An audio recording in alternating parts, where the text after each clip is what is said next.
දැන් මේ මාසයෙන් දෝලන තරංග පාඩම ඉවර වෙනවා. අපිට අවසාන වශයෙන් කරන්න තිබුණේ ඩොප්ලාචරණය අනිත් කොටස් ටික අපි සාකච්ඡා කළා. මේ මාසය තුල එන සතියේ, ඒ කියන්නේ ඉදිරි සතිය තුල දෝලන තරංග පාඩම ඉවර වෙනවා.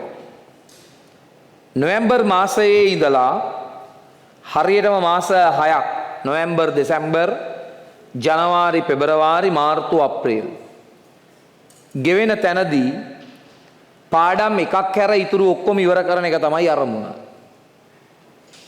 මැයි මාසයේදී ඉලෙක්ට්‍රෝනික විද්‍යාව වගේ පාඩමක් තියාගෙන ඉතුරු සියලු පාඩම් ටික ආවරණය කරන්න වැඩපිළිවෙලක් හදනවා. මොකද මම ඔබට කිව්වා දින 75කට කලින් සිලබස් එක ඔබේ ඉවර කරනවා. ඒ අනුව නොවැම්බර් මාසයේදී අපි අතිරේක පන්ති දානවා. නොවැම්බර් ඉඳලා ওই මාස 6ෙම අතිරේක පන්ති සමූහයක් එනවා. නැත්නම් ඉතින් වැඩ ඉවර කරන්න බැහැනේ. අර මාස ටිකේ උගන්වන්න තියෙන ටික මැයි වලින් පස්සේ කලින් පන්ති දාලා ඔයාලට ආවරණය කරනවා. ඔන්ලයින්, ලයිව්, රෙකෝඩින් හැම ආකාරයකටම සම්බන්ධ වෙන්න පුළුවන්. ලොකු වැඩක්. දැන් මේ සතියේ පාඩම ඉවර වෙද්දිම 1980 ඉඳලා අවුරුදු 30ක 35ක විතර 2015 වගේ වෙනකම් MCQ පොත් ටික ඔයාලට ලැබෙනවා. ලැබිලා ඇති. හරි. ඩිස්කෂන්ස් ටික සූදානම් දැන්. ඒ ටික කවර් කරගන්න ඕනේ දෝලන තරංගවල. ඒතර මේ පාඩම මෙතනින් ඉවර වුණාට පස්සේ අනිකුත් පාඩම් ටිකෙත් ඔය විදියටම රචනා, ව්‍යුහගත, බහුවර්ණ ඔක්කොම ටික කවර් කරගෙන තමයි අපි විභාගයට ලෑස්ති වෙන්නේ. ඒ අනුව නොවැම්බර් මාසයේ ඉඳලා ලොකු වැඩපිළිවෙලක් නොවැම්බර්, දෙසැම්බර්, ජනවාරි, පෙබරවාරි, මාර්තු, අප්‍රේල්. සිකුරාදා දවසේ අතිරේක පන්තියක් දානවා. ඒ අනුව සිකුරාදා අතිරේක පන්තියයි සෙනසුරාදා මේ පන්තියයි හරහා තමයි ඔයාලගේ පාඩම ඉවර කරන්න වැඩපිළිවෙල හදන්නේ. හරිනේ? හැමෝම සම්බන්ධ වෙන්න, පිළිවෙලට වැඩ ටික කරන්න. විෂයන් තුනේම වැඩ ඉදිරි මාස ටිකේ වැඩිපුර එන නිසා වැඩ ටිකක් තියෙනවා. මුල් පාඩම් කවර් කරගන්න ඕනේ, ආයේ ඒක කහමාන ඉඳන් ඉගෙන ගන්න ඕනේ වගේ හිතන්න එපා. හේතුව අපිට තියෙන කාලය තුල ඉස්සරලම සිලබස් එකේ වැඩ ඉවර කරගන්න උත්සාහ කරන්න විෂයන් තුනේම.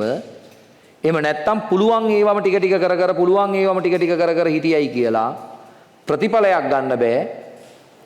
ඒක ඔළුවේ තියාගෙන පාඩම් ටික සම්පූර්ණයෙන්ම ඉවර කරගෙන පාස් පේපර්ස් ටික කරලා ටියුට්ස් වල ගණන් ටික හදලා ඩිස්කෂන් සම්බන්ධ වෙලා පේපර්ස් ටිකට උත්තර ලියලා හොඳ වැඩක් එක්ක අපි විභාගෙට යමු.